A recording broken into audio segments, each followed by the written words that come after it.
Anytime I'm overwhelmed and not happy, it's because I'm obsessed with some kind of achievement that has yet to appear.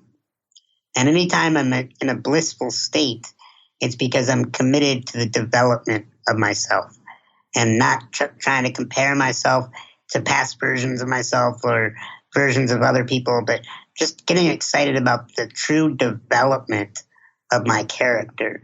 That's where the power has really come from, is turning down the noise about what other people are saying, what other people think about me, and really trying to figure out, who am I becoming? Who do I want to be? Not what do I want to have and achieve. Because have and achieve is never enough.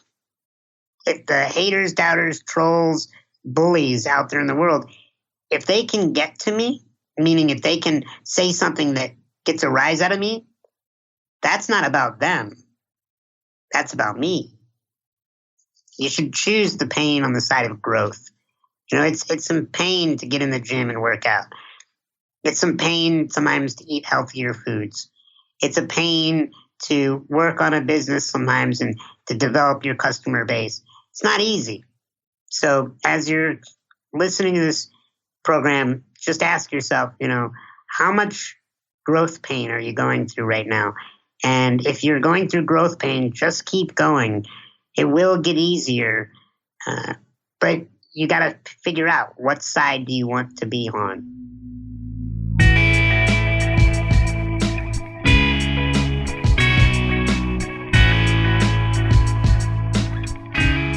May 5th, 1979. It was a jovial atmosphere. A new person was coming into the world. But as soon as the child was born, the room went quiet. This is Love Your Work, and I'm David Cadavy. I'm here to help you cut out the noise to focus.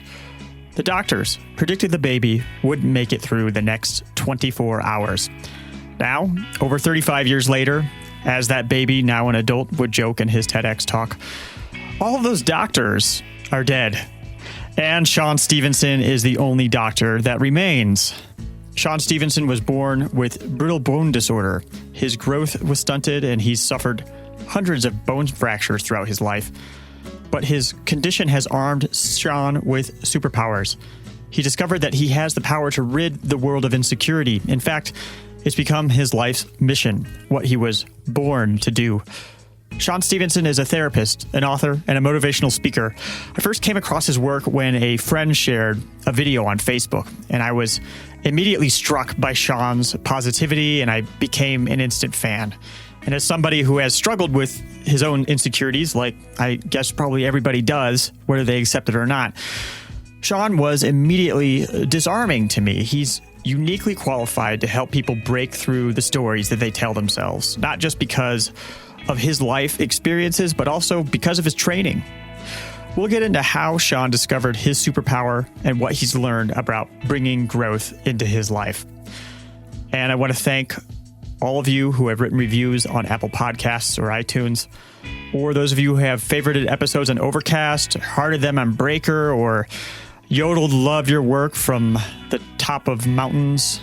I want to share one review in particular from Sophia, who says, I first heard about David Cadavy via Medium while I was studying in Spain, trying to decide how to live my life after college. Love Your Work has not only inspired me to design a life based around passion, but has also given me the tools and steps to do so each week in inspiring and engaging episodes. I cannot recommend this enough. I finish every episode feeling empowered and ready to create. Now, every review means the world to me, but this one was special for me because it made me realize how much I personally would have loved to have a podcast like this when I was graduating from college. Because, navigating those first few years of quote unquote real life is really tricky, and especially when the world around you tends to be kind of pushing you to do things that don't really feel right. So thank you, Sophia, for that 5-star review. I'd love a simple star rating or a review from any of you. Those simple star ratings, you just have to click on a star rating. And that's all at cadavy.net/review. Or if you're listening on the Apple Podcasts app, you can tap around and find it. Maybe the gear icon takes you there. I'm not sure. Anyway, there was no love your work in my first few years after college, but there was, for me, the writing of Seth Godin, which is why I'm so pleased that he's coming up in the next several weeks on this show. So be sure to subscribe so you don't miss it. Because there's so many things to teach people that have nothing to do with biology and chemistry that are about our humanity. And we don't need very much inspiration if we're brave enough to say what I do for a living is tell stories. Here is Sean Stephenson.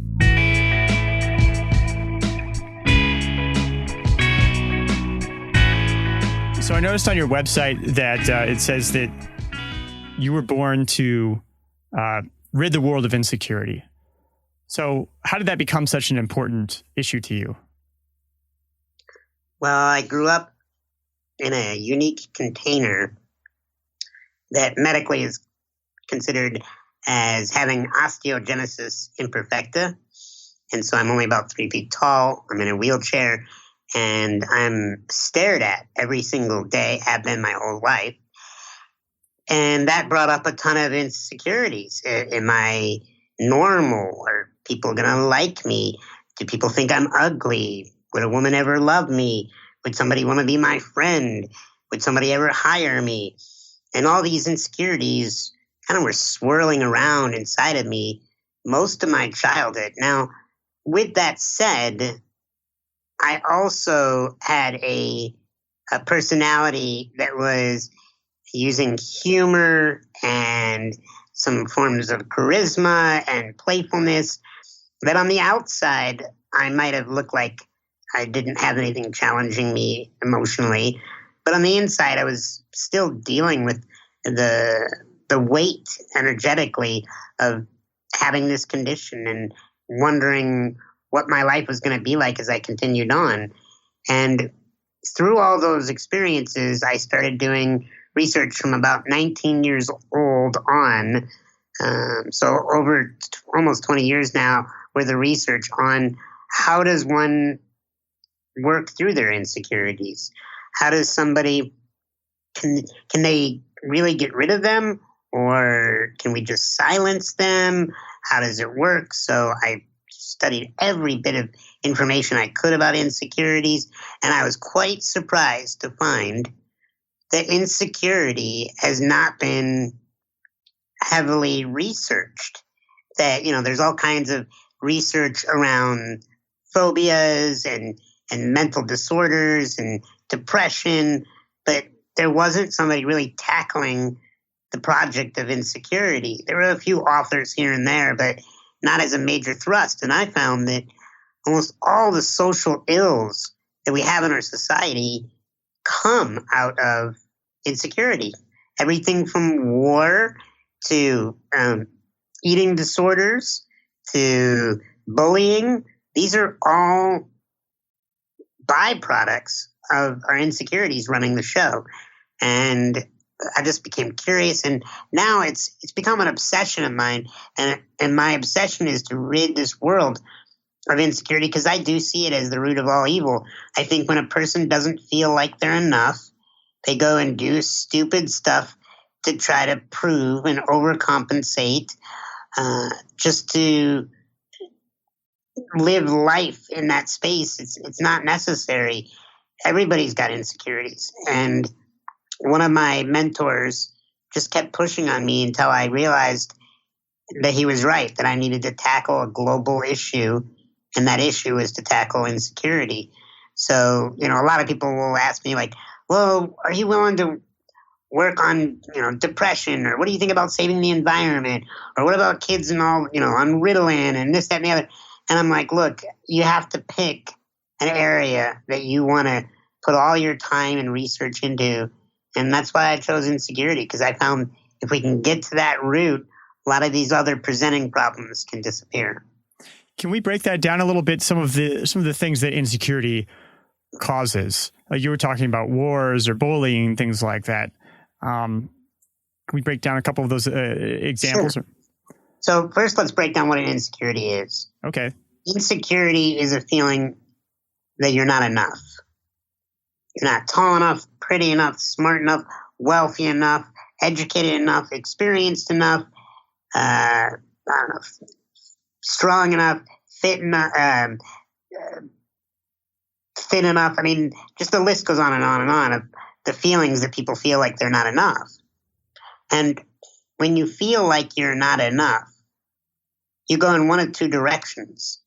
You either, in the negative directions that is, you either feel inferior and you curl up in a ball and you become tremendously shy and you don't interact with society and you disappear, or you go the opposite direction and you overcompensate and you puff your chest out and you feel not inferior but rather superior. And that's just as dangerous, if not more, to then that's almost like a form of bullying to everybody around you to try to make sure that they don't know the truth. You know, you're trying to be the first on the scene to be scary so that nothing scares you. And it doesn't work. Neither inferior nor superior complexes ever end well for us. And so what insecurity does is it depends on the topic, but let's say with our appearance, if you don't feel like you're handsome enough, good looking enough, then that can cause a myriad of problems like becoming addicted to plastic surgery.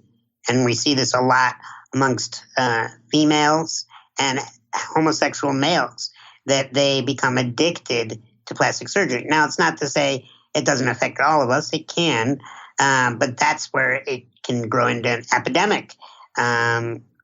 It shows up in business when somebody feels like they're never safe, that they don't have enough money to feel safe. And then they go out and they make a ton of money. And no matter how much money they make, it's never enough. And I'm all about striving and wanting more. But when you come from a place of insecurity, that's chasing more from a place of less. And when you come from abundance and security and believing in yourself and knowing that you have what it takes, then that's wanting more from a place of more. That whatever you achieve, you're proud of, you're happy with, and you feel it's beautiful and you're grateful. And so insecurities can cause people to overcompensate and just max out on their credit cards, trying to have the nicest cars and clothes and home just to try to prove to everybody they're enough. We see, like I said, in plastic surgery. I mean, it shows up in people's interactions in their job, where they might have a intimidating presence because deep down inside they don't feel like they could ever command enough respect by being nice and compassionate. So it manifests itself both globally and on a microcosm level in our daily choices. So, I mean, it sounds like as we go throughout our day, there's going to be, we have our own insecurities, but then we can also recognize them in other people if we're paying attention too. That there might be a boss or a coworker or a family member that acts in a certain way, and that insecurity is being manifest in a certain way that you have to kind of look a few layers deep to be able to see it. How do you do that? Well, I don't ever recommend pointing out somebody's insecurity to them because unless a person is willing to acknowledge and take responsibility for how they're behaving, just pointing it out to them is probably not going to help the matter. Telling somebody that they're being insecure is going to make them more than likely be more insecure in that moment. Rather, working with an individual when you see a behavior that you feel is coming from insecurity by talking to them about what they're feeling, by asking them if there are any other options or choices that they might have in their behavior, see if they're willing to be flexible in their behavior. But there's another concept called you spot it, you got it, where you don't want to be too intense with somebody and say, you have this insecurity, because you're probably getting a reflection of one of your own. And I'm very well trained to spot insecurities. I believe that insecurity actually, to get a little scientific or woo-woo, depending on how you look at it, I think there's a frequency to insecurity. I think we can hear it in our tonality, in our voice. I think we can hear it in our laugh, an insecure laugh versus a real laugh. And it's something that I kind of just check in with my body and my gut when I'm observing somebody. And instead of pointing it out and attacking them, it's like, why do you have this insecurity? But just be vigilant and see what you could do to rectify the matter without having to, stir up the pain per se.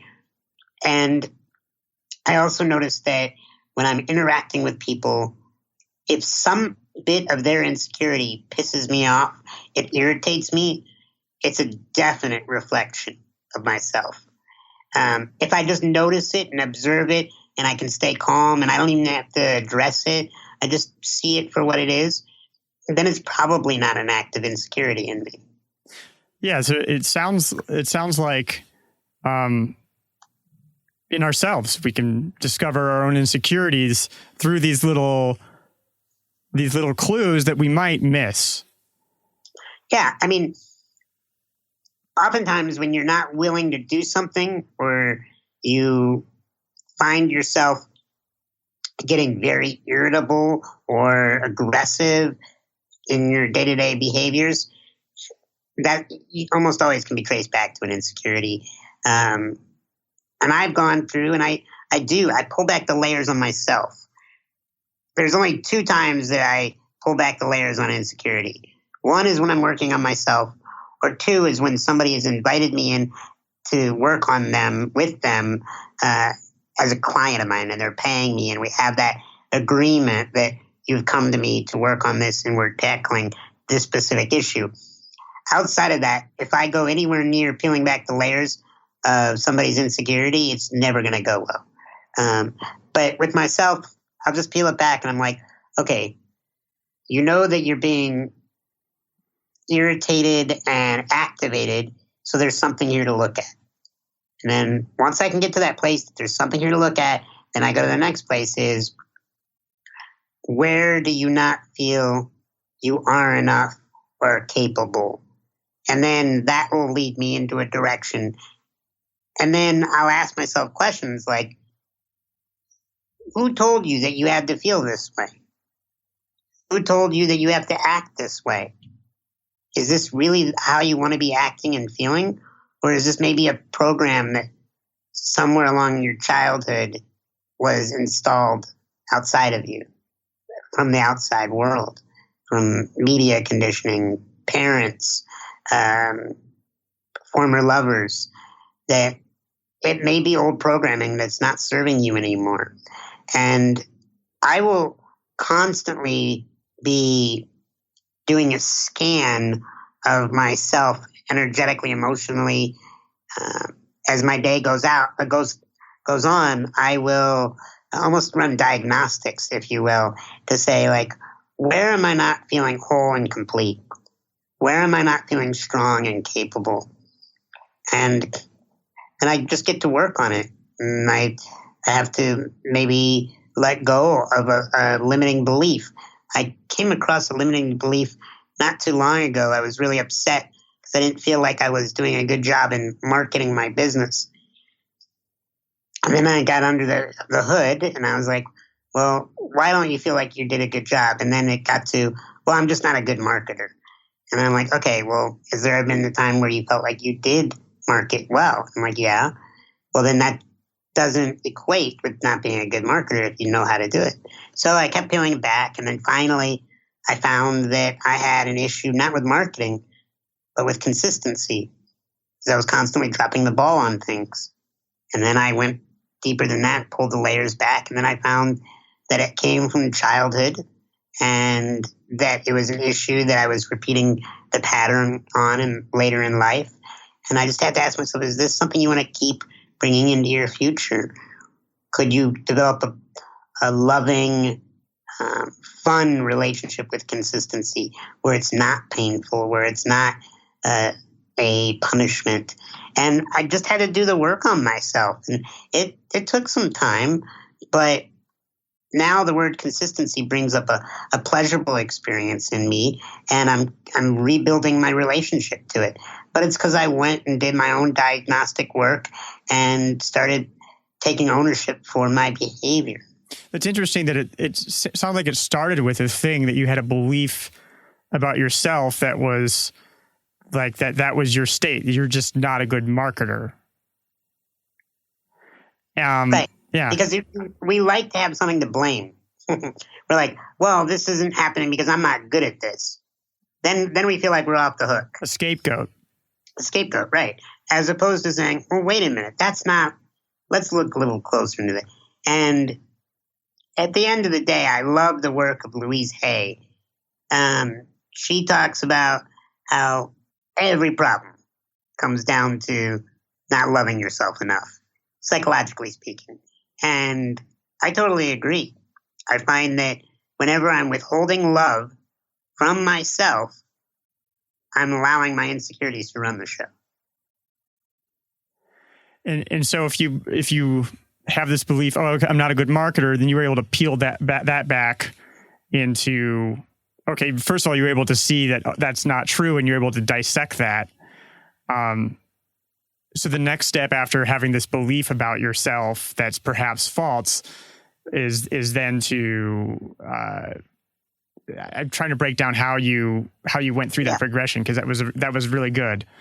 So from the marketer, I realized, well, there were times where I have been good at marketing, so I got to stop blaming marketing. And then I'm like, well, where do you really feel like you're, a mess? And then it was like, well, I feel like I'm a mess whenever I have to be consistent. If I can do something one time, I'm fine with it. If I have to do it consistent. But then I found times when I'm actually very consistent, but it's because I'm choosing to like those things that I'm doing. And so I just peel back the layers to figure out, like, underneath it all, what is this really all about?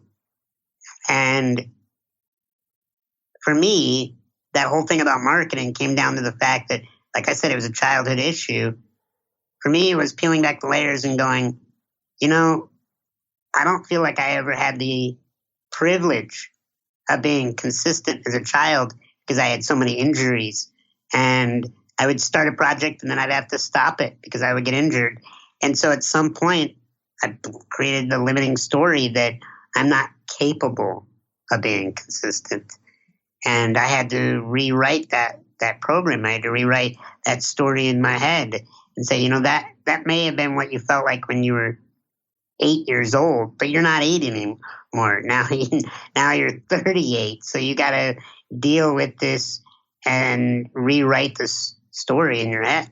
So to reiterate that, then you had this belief that you couldn't be consistent, and then you track that back to your childhood. And to clarify that, I mean, you've broken bones hundreds of times, right? So you were getting injured very often, and so that was perhaps a source of why you felt that you didn't get a chance to be consistent. But I'm not the only one that has a sad little story about consistency, right? Because there's so many people out there that, when they were a little kid, their father or mother was in the military, and they were moved constantly, and they didn't feel like they ever got consistency because their parents kept moving them. I mean, some people might have an illness, or like everybody could have a story about why they may not be able to be consistent. Because, we know as human beings, it's very easy to get distracted. It's very easy to quit doing something, even if it's working, whether that's eating right, exercising, saving money, whatever it may be. And so I'm always questioning people. Look at the story that is generating pain behind your relationship to certain things like consistency. And when you peel back the layers, you're going to find some interesting things. And you were able to look at times when you were consistent. And then did you just find that you were more consistent than you thought, or did you actually then give yourself a chance to build up consistency as a skill to improve your marketing? A little bit of both. Yeah, a little bit of both. So the brain really likes to find examples that disprove your limiting beliefs. So if you have a limiting belief that you suck at some area of life, like being consistent, then you have to get to work and find, well, but where are you consistent? Well, I brush my teeth every night. Okay, so you did that. okay, well, I breathe every day, so I'm consistent there. I eat 3 meals a day, so I'm consistent there. I go to the bathroom several times a day, I'm consistent there. And as you find examples that disprove your limiting belief, then you have to go back to it and say, okay, so then if it's not, then I'm not capable of being consistent. What is it? And then for me, it was, I didn't feel like I had the luxury of being consistent. So I had kind of a pushback energy around that. And I had to rewrite the story and say, consistency is a muscle. For me, I can develop my consistency just like I can develop my biceps. And we all have the ability to condition ourselves to have a new story about whatever it is we're going through. Yeah, I've done some work on my sort of, I guess I'll call it a consistency muscle. I'm not quite sure. Maybe it was like my planning muscle, or can't really trace it back to the limiting beliefs that I had. I haven't thought about that yet, but I know like I'm pretty good at planning stuff now. And I think the way that I started was I would like look up a recipe online and I'd say, all right, I need to get all these ingredients, and then I need to get the ingredients, and then you just like slowly, deliberately reread the recipe, or right, what order am I going to do all this stuff in, and do like a very small thing that's planned. Mm-hmm. And then the next thing you know, you're planning a date, you're planning a vacation, you're planning your whole life years in advance and stuff, because you were able to put these systems in place and build that muscle. Yeah. So there's two things I want to say about that. One is there's a great book called One Small Step by Robert Moyer, Dr. Robert Moyer. He's a professor out of UCLA. It's a great book. I get all my clients to read it. And it talks about the Japanese way of doing things, one step at a time. And the second thing I would say is I have my own little mantra that says, we crave what we give ourselves most. And so if you give yourself positive compliments over and over, you begin to crave that. If you give yourself negative feedback, you begin to crave that. If you give yourself pornography, you crave that. If you give yourself vegetables, you eventually crave that. You give yourself exercise versus binging on Netflix. Whatever you give yourself most is what you end up craving. And so it's because you end up, it's the way it's like you stew in it, right? And the longer you're in the stew, the more you absorb it. And so this is why I'm a big believer that you have to be very careful about the environment you're putting yourself in, because when you're in the environment, you eventually become the environment. It becomes difficult to even notice the negative self-talk or limiting beliefs that you might have until, maybe you're saying something out loud to a friend and you say, oh, I can't build habits. And then your friend is like, wait, what? You almost have to have another person there telling you. Well, there's another thing we can do if we're not sharing out loud like that, which is daily journaling. By journaling, it's an auditing mechanism that lets you see, what am I thinking? What am I feeling? What are my fears, my hopes, my fantasies, my dreams, my angers, my upsets, my disappointments? And people have a hard time putting down on paper what's in their head because it makes it real. It shows them, this is swirling around in your head. And so I think most people just like to be oblivious to that because then they don't have to take ownership over it. And I think that there's something important there that goes along with any sort of, that is a parallel to sort of any creative endeavor, is that before you begin, say, writing in the journal, you can often have these other false beliefs in your brain, like that that you have to commit to doing it a certain amount, or that you have to, that you can't burn it and throw it away when you're done and rip it up, or like you have to give yourself permission to say, okay, I'm going to write it. It might not make sense. I know when I started journaling, it was just a string of random words that weren't even sentences. I had to give myself that permission. And the next thing I know, eventually starts coming out things that make sense. Well, and perfection gets in the way a lot of us working on ourselves, because some people say, okay, I'm going to journal every day for 365 days in the year. And then on day 7, they can't find their journal. And then they're like, oh, see, I already broke my streak. Screw it. I'm not going to journal ever again. And they leave it because if they can't do it perfectly, then they don't want to do it. But I know I've suffered from that.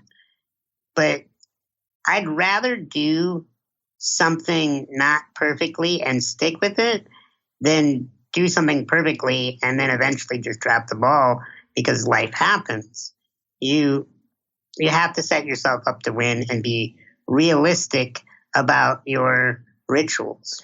This ties into like silly, easy habits. Like every morning I get up, first thing I do, I write and publish a 100-word article. Sometimes it takes me 30 seconds. Sometimes it takes me half an hour to write and publish 100-word article. But there's no way that I can fool myself into thinking that I have a reasonable excuse for not being able to write 100 words. Same thing of, when I started going to the gym, it was like, all right, go to the gym these times, these days for 15 minutes. You can go to the gym you just have to go. Yeah. And once you're at the gym, you start doing it. It becomes, you have to give yourself that permission. Because the brain is not wired for us to succeed. The brain is wired for us to survive. And when something is when there's something that's displeasing and it's not pleasurable, the brain's like, stop doing this. Oh, no. This going to this gym thing, you could be sitting on the couch eating high caloric foods right now. Like, what are you doing? But then, like I said, you crave what you give yourself most. Eventually, you do it enough times, and the body's like, oh, okay, well, this is pleasurable now. It's okay.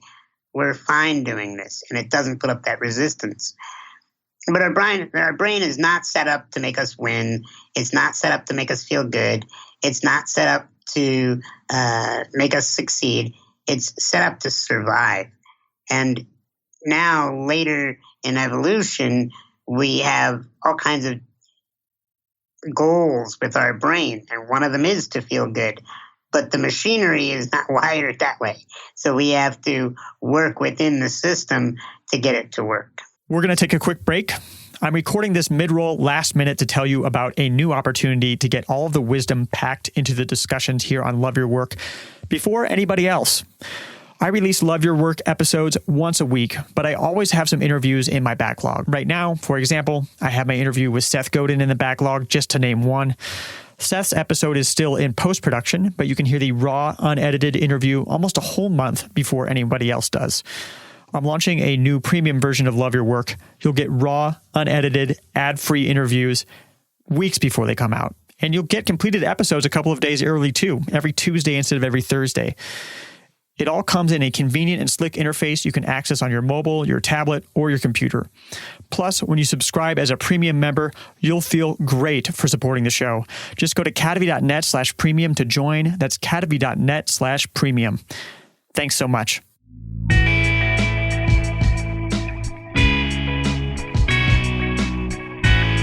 Do you have any successful hacks for yourself that you've been able to motivate yourself into doing something that you had trouble with at first? So I have something called the When Life Works list. And it's a series of 16 self-care rituals. And if I pick out 4 of them a day and do just 4 of the 16, I'm able to have a great day. My insecurities are kept at bay. I feel very proud of myself. I feel like I have value. When I'm not on my When Life Works list, I'm on another list that I call the When Life Sucks list, where I'm doing all the things that life sucks when I'm doing them. Like just mindlessly eating, binging on recreational entertainment, things that in and of themselves might not be the end of the world. But when you start stacking them and not doing the things that make your life run smoothly, things start to get bumpy. I love the quote, life is easy when you do it the hard way and hard when you do it the easy way. So what's on your When Life Works list? So there are things like staying hydrated, exercise, meditate, spend time with my spouse, spend time with my niece and my nephews, be out in nature, connecting to my mentors, connecting to my apprentices, creating content on social media, podcasts such as this, reading things that inspire me or watching inspiring, thought-provoking materials. And I change out some of my activities if I just find there's something new and exciting that I'd rather add. But I've been teaching this concept about everybody needs a When Life Works list, and it needs to be printed in their office and in their car or in their home or in their wallet or on their phone, somewhere we can see it.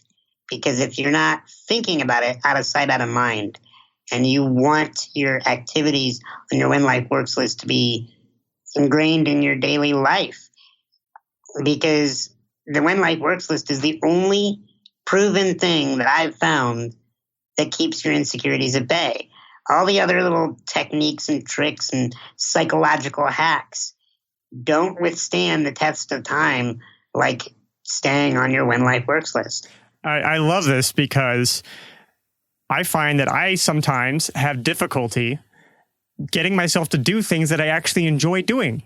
Mm-hmm. And there was a hack that I tried several years back where I would take jelly beans and I'd have a little piece of paper with some circles on it. One was for every day, every week, every month, every year. And I'd color code the jelly beans and I put them in a little circle like a pill, like a prescription. So like I found I really loved to go hiking, but to go hiking, I'd have to, rent a zip car and drive and plan the hike and all that stuff. And there would be all these things in place that would prevent me from going hiking. But if I told myself, well, I can at least afford the zip car or the time and all that twice a month to go hiking. That's how much I need to enjoy it. So I put the 2 green jelly beans in the month circle. And as I do my weekly review, I'd find, oh, well, there's 2 green jelly beans and I need to plan a hike. Yeah. Well, and that's when you were a kid, you probably remember those stickers that the teachers would give you, and you maybe put them in your calendar or you would get them in your day planner or whatever. And every time you did your homework, you got a sticker, and the brain loves those rewards. It's gamifying our When Life Works list.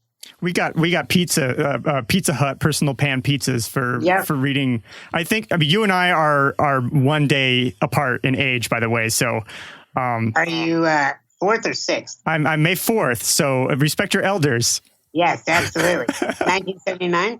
1979. Nice. That's awesome. Yeah. Yes. Same generation. You were around for the book it, and you would get your stickers. And then after you got a certain number of stickers, you got a personal pan pizza. Yep, I remember that. I was also around for Dare. Yeah. It was like drugs. I didn't even, what you're telling me not to do drugs. I didn't even know about that drugs existed. What are you talking about? That program apparently didn't work. But you walked us through how to beat limiting beliefs when it applies to yourself, right? Okay. And, when you're dealing with somebody else, though, then there's another factor in there, right? You can tell yourself these stories. Sure. Just like you were talking about telling yourself a story about maybe not being good at marketing. Now you can tell yourself a story about other people, like, oh, this coworker doesn't like me because he made a weird face. Right. And it turns out, oh, he had this like the stomach flu that day, and you didn't know, right? How do you deal with preventing from telling yourself stories when there's other people involved besides just telling stories about yourself? Well, I love Don Miguel Ruiz. He wrote the book, The 4 Agreements. And one of them is don't make any assumptions, because you don't know what's generating somebody's behavior. And even if they claim that you were the bane of their existence, and they point the finger and they say, you're why they're fill in the blank behavior, that's not even true. Everybody is reacting in their own life based on their own internal world. And so you're not responsible for how other people feel. You are responsible for how you carry yourself. And some people are going to align with how you choose to carry yourself, and some people, it's going to trigger them because either they have envy or they see an aspect of themselves that they don't like or whatever, and they're going to react whatever way they're going to react. And it's not about you. It's about them. It's about their stuff. It's about their issues. And it's hard when we're not on our when life works list, on our when life sucks list. Our insecurities are already stirred up. And then we come across somebody whose insecurities are stirred up inside of them. And then you get into a wrestling match. And I found that people who are miserable would rather spread the misery out on others than have to continue to carry it themselves. So that's why they're looking for fights. That's why they look to go off on somebody in traffic. That's why they look to go off on somebody in the grocery store or whatever it may be, because they would rather wrestle with an external opponent than to continue to wrestle with themselves. This ties in perfectly, I think, to like online trolls. And I think anybody who creates anything, who blogs or puts themselves out there, and they're just starting, that's one of the big fears they have. Someday they're going to get an angry comment and somebody's going to tell them that they suck.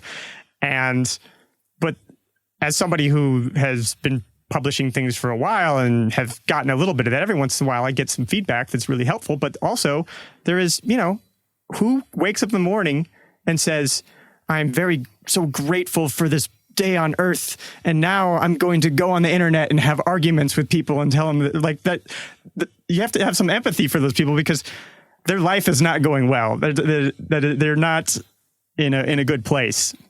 Yeah, well, I just did a whole program on cyberbullying, and I can tell you that bullying has always existed,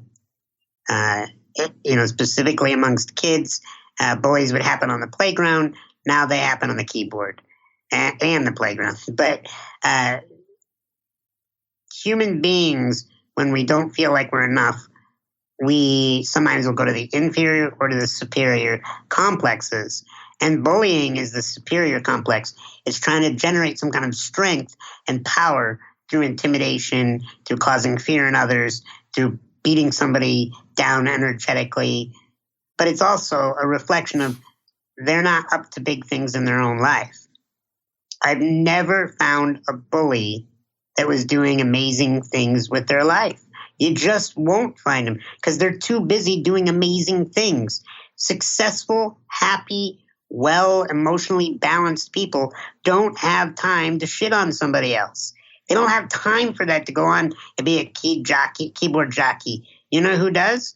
It's the guy who's in his basement and he's living with mom and he hasn't got a girlfriend and he's mad at himself and he feels pathetic and he doesn't know if he's going to die lonely, and all he looks forward to is his pornography and his video games.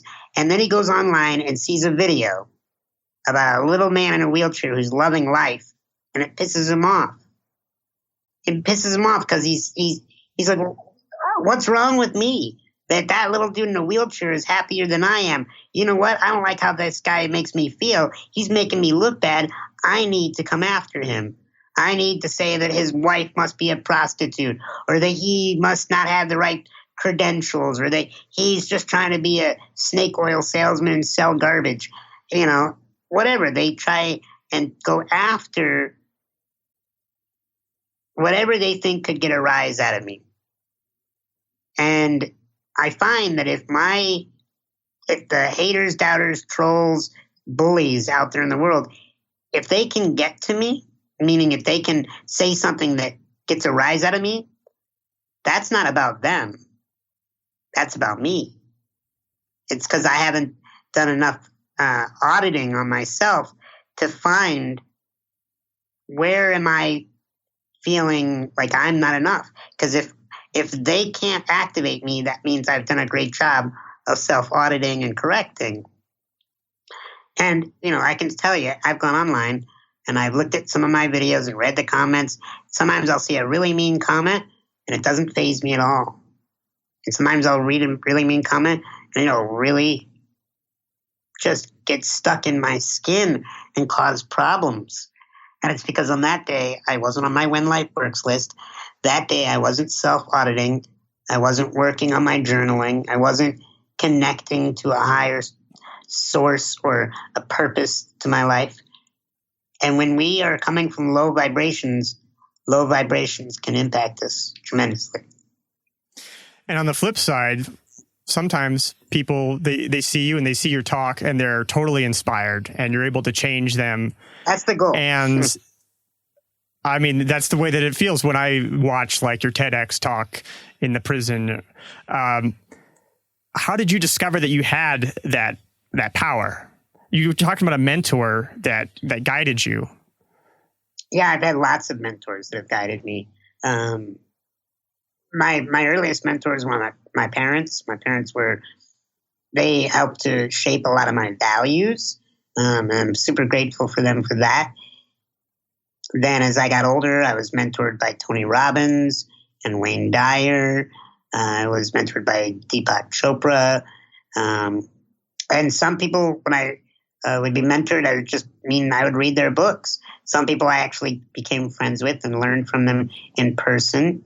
And then in business, I continued people like Joe Polish and Dean Graziosi and Eben Pagan and these individuals that were of tremendous value in providing insights to how do you grow your business. And then I had mentors in health and mentors in relationships. And I've developed into the man that I am, and I'm developing into the man. Anytime I'm overwhelmed and not happy, it's because I'm obsessed with some kind of achievement that is yet to appear. And anytime I'm in a blissful state, it's because I'm committed to the development of myself and not trying to compare myself to past versions of myself or versions of other people, but just getting excited about the true development of my character. That's where the power has really come from, is turning down the noise about what other people are saying, what other people think about me, and really trying to figure out who am I becoming and what kind of man do I want to be on this planet for Mindy, my wife, my family, my friends, people that follow me online, read my books, is who do I want to be? Not what do I want to have and achieve, because have and achieve is never enough. So what was there a point at which you discovered that, out of all the things that I could do with my life and with my days, that this is this thing that I have a gift for? Well, the gifts have been evolving, really. I started speaking when I was an early teenager, and I was asked to speak to a school about what it was like to have a disability. And then that grew to speaking to hospitals, and then that grew to speaking to companies and conferences. And then it grew out of just not just talking about disabilities, but confidence and love and success. And then as I got more training in psychology, dealing with self-sabotage, insecurities, health rituals. And so the speaking has developed over 23 years. My therapy background of being a psychotherapist, that's developed for the past 17 years. I've written a few books in my day, and I wouldn't really consider myself to be a writer. I would consider myself to be an author because I'm already published, but I don't really associate to being a writer. Writing is more of a necessary evil for me. It's something I'm willing to do. It's okay. I don't get the buzz off of it like I do being on stage. I love the live feedback. I love watching faces change as my stories change, as my mannerisms change, their mannerisms. I love that feedback loop that I don't get when I'm just being a writer. So the power and the talents and the things that I just shared with you, they've come over time. You know, I passed 10,000 hours a long time ago, and it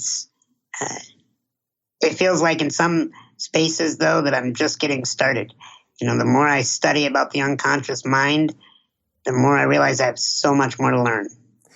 You were saying earlier that wherever you go, people are looking at you, or you said in your TEDx talk in the prison that people look at you and say, it must be so hard to be that man. And I think that that's actually part of what gives you this sort of judo power in helping people stop using self-pity as a tool. Do you agree with that? And was that a difficult thing to come to terms with yourself or to discover yourself? Well, I definitely use the power of my appearance and what people assume about me. I use that to my benefit, because when I start revealing my life and my attitude, it takes them in a totally different direction. And that gives me a tremendous amount of leverage in helping influence change in a person. It took time to realize that I had this gift. I saw it at a young age, though, but I continued to develop it over time. And I never wanted to abuse the power and become cliche, like, look at my life and look at everything I've done. And golly gee, if Sean Stephenson can do it, so can you. I never wanted to take a weak perspective that was like just a traditional disabled speaker that says, look, I ran a race and I finished. I didn't win, but then you'd be falling victim to the exact same things that we were talking about earlier about telling yourself a story. You'd kind of be making assumptions about the people that you're talking to. Like in the speech in the jail, you kind of start off with, I don't know how hard your life has been, because you don't, right? Mm-hmm. But still you're able to get that leverage, as you were saying, to totally flip them around. Well, when I show up and I say, I don't know how hard your life is, it's shocking to people, because they are assuming I'm going to come in with the attitude of, I've had a harder life than you. You know, I've had this disability and poor me. But when I don't pull that card on any crowd, let alone a prison setting crowd, I think it puts people in a position where they want to open up and they want to hear more, and they're open to listening and learning, because I'm not falling into the traditional cliches of a motivational speaker. And you are able to, I think, disarm them by letting them know that you don't know what their life is like, which is true for everybody, right? And you've had a lot of things in your life that have been fantastic, right? Like your parents are amazing people. I've seen, from what I've seen anyway. Mm-hmm. And I mean, that's all that we ever know about anybody else's story is. Well, we don't want to make any assumptions that we know what another person is going through. You don't even want to make the assumptions about the people closest to you, what they must be going through, because you're not inside of them. You're not inside of their dreams at night. You're not inside of their daily thoughts each day. You're not inside of their fears and their dreams. And so you don't want to make any assumptions. And my goal is always to develop rapport, to build that invisible bond between somebody else's heart and mind. And as I develop that rapport, they will give me more leniency. They'll be more lenient in my ability to challenge them. If they have rapport with me, I can pretty much do or say whatever is necessary to encourage them to take bigger chances with their, bigger leaps with their dreams and play bigger in their life. And when you have that rapport, when somebody feels that you respect them and that they can trust you, you can really push on them more. When they don't feel respected, when they don't feel like they can trust you, they're not going to let you in. They're not going to expose vulnerabilities to you. They're not going to share personal things that might make them look bad. But that's why my number one goal is to develop rapport with people, whether it's one-on-one or with crowds of thousands.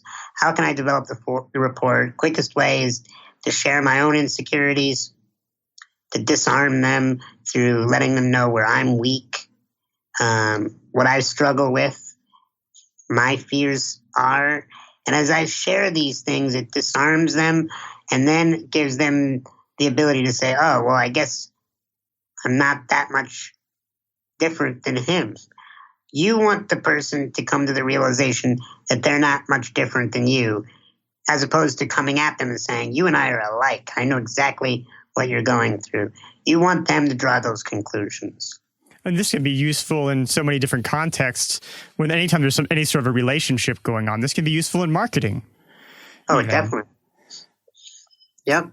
So we talked about a ton of interesting things today about insecurity and actual methods to identify it and steps you can actually take to make your life enjoyable and break down insecurity. Now, do you have a final message to sum up our conversation today? I would say there's always going to be pain.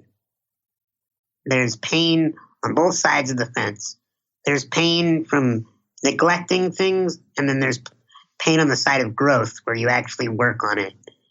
You can't avoid pain in life. You should choose the pain on the side of growth. You know, it's some pain to get in the gym and work out. It's some pain sometimes to eat healthier foods. It's a pain to work on a business sometimes and to develop your customer base. It's not easy.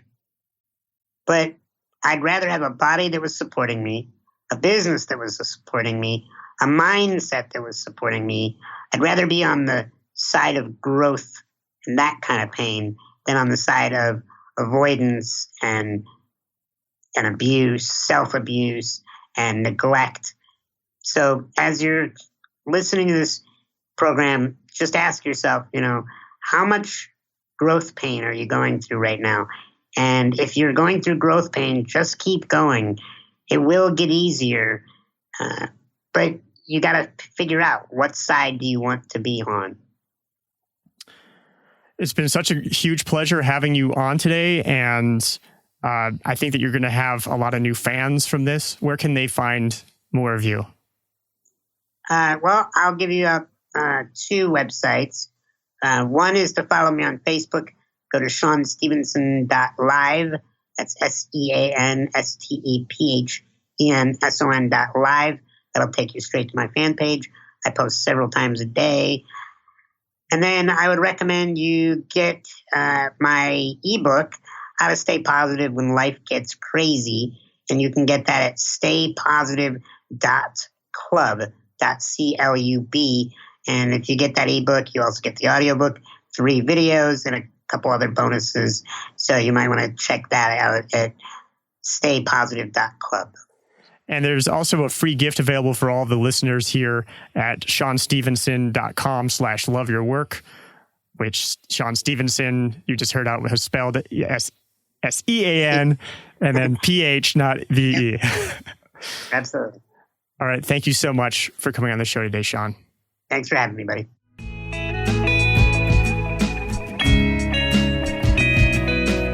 I hope that conversation with Sean Stephenson will help you choose growth in your life. I think there are 2 particular episodes that are relevant to this one. James Altucher and I talked about breaking through your insecurities to write openly and honestly. That's on episode 53. Anytime you feel anger about something, about someone else, it's really because the honest thing is that you're really afraid of something inside of yourself. So that's what you have to address in your writing. And in case you've already heard episode 53, dig deeper into the archive to Manish Sethi, founder of the Pavlok wristband, which shocks you to break bad habits. He shared how he discovered how to harness his ADD and make himself more productive than ever. Manish is on episode 13. If you look at basically any of the top high growth companies and look at their CEO, that you'll see a consistent amount of severely ADHD people who are the CEOs. But all of them have a COO who sits down next to them, who makes sure the actual things get done. It's like, we should go to space. And then the other guy's like, all right, Richard Branson, calm down. Let's start off with a regular plane. And maybe in 20 years, we'll go to space. And if you appreciate all the work that goes into making this show, there are a couple of ways you can help support it. One is to subscribe on iTunes or wherever you get your podcasts. Just hit the subscribe button. Another is to rate the show on iTunes. Just go to cadavy.net/iTunes and click on write a review and click on the star rating. You don't even have to write a review. It just takes a couple of seconds. And do you like books? If you do, I'd love to send you my book recommendations. About 90% of them will be nonfiction on subjects spanning from biographies to neuroscience. Just go to cadavy.net/reading, sign up, and you'll get my first set of recommendations right away. You'll be supporting the show if you buy any of those books through the links in the email. This has been Love Your Work, and I'm David Cadavy. The theme music for this show is More Streets, performed by Spiderflower. Love Your Work is a production of Cadavy Inc.